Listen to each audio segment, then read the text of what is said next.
What is up, ladies and gentlemen? I am Arrow Wonder, and welcome to what I believe is the 10th episode in the season of Dual Commentaries. And who is my guest today? What is up, guys? My name is ShakeFist760, and I am the guest for today. Indeed, you are. Now, Fist, for our first topic today, I know we were discussing this for a while before, but we want to talk about what our opinion is on female commentators. Not girl gamers in general, because that's a whole other can of worms, but specifically girl commentators. So what is your take on this? Before I go on my take, I've been actually holding this in. I wanted to tell you, you have a fucking cool-ass voice, dude. I just gotta say that. Oh, thank you. And, but yeah, with my take on girl commentators, now there's some commentators that I've been seeing, that I know actually that are pretty legit and aren't really like using their whole boob aspect to increase viewers, and they're actually legitimate, know what they're talking about in games, and I love that about it.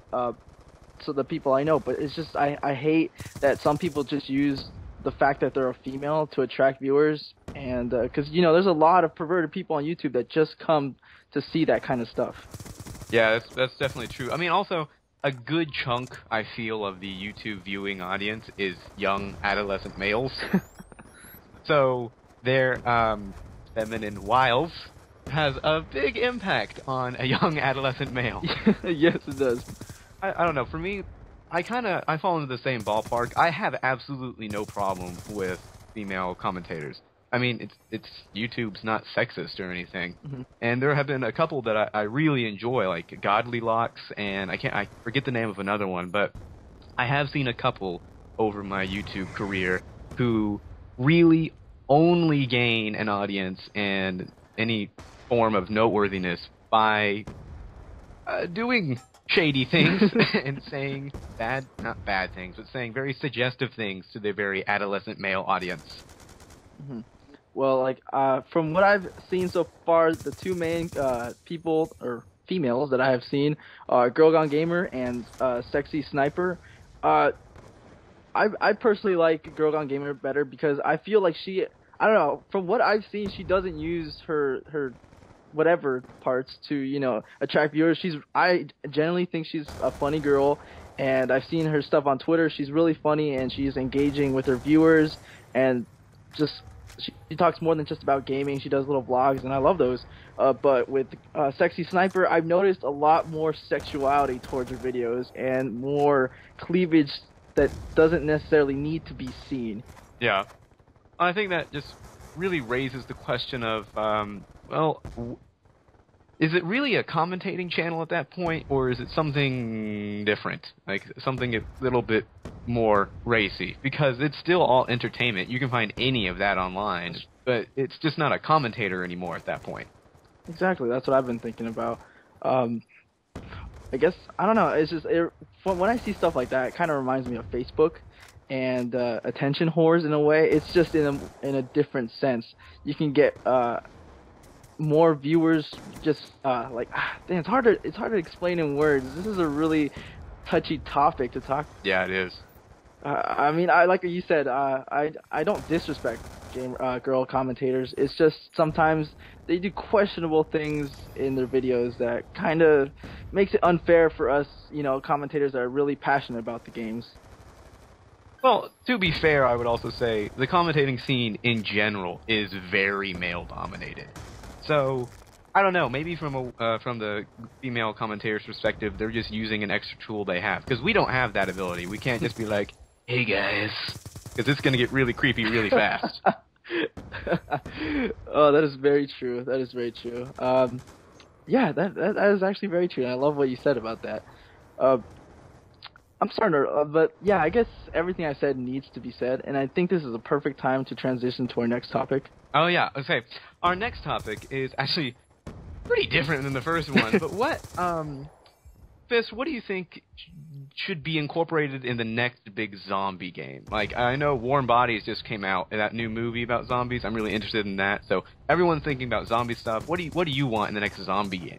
I've always been thinking about, like, I love zombie movies. I love zombie games. Everything is great.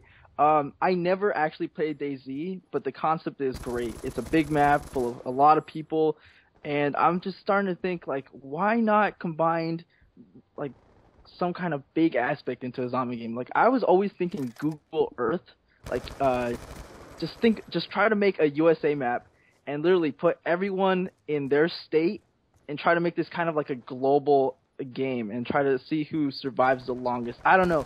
It's zombie games that are like massive multiplayer online are really hard to do, but I just it would be really fun to do something like that. Would you rather have it like a third-person point of view or first-person? Because honestly, for me, there's too much first-person stuff. If I'm going to have a zombie game, I want like full 360 perspective. I can see everything. I want a third-person game. Really? I don't know. I always just thought, like, I think a zombie first-person always works well. I mean, it narrows your vision so you can't see everything, and I think that makes a zombie game a little bit more scary, in my opinion. That's a good point. I know Activision's making a Walking Dead version or first-person version of The Walking Dead. I heard about that too, and I'm not supporting it. I honestly don't think it's gonna work out very well. Yeah, I'm hoping it's just not Call of Duty with zombies, because we already have that. We actually have a very good version of that. Yeah, and I'm still waiting for the Treyarch to make their own full-fledged zombie game. Like, I would totally buy that. I honestly would not be surprised if Activision, brought in another developer to handle Call of Duty, and then Treyarch just handled zombies from then on out. That's a good idea, to be honest. Yeah, that's actually great, because Treyarch has really good ideas with zombies, and just leave everything to Infinity Ward, and yeah, everything would be great. Well, maybe. I don't know how Infinity Ward is doing so far. I'm starting to lose, confidence in their abilities. Oh, Infinity Ward. Yeah, I lost faith in them as soon as Modern Warfare 3 dropped, and I played, 4 hours of it. After 4 hours, I was like, this is not the game I wanted. Exactly. I don't know. It was. I think we have just hit the outro. Everybody, please make sure you go check out Fist. Leave comments, leave likes, leave favorites. Unless you hated it, leave dislike, leave your comments. Fist, why don't you go ahead and talk us out? Yeah, guys, I really love being on this show, and I want to thank Arrow Ender for having me here. And be sure to do everything he just told you in the little bottom description below.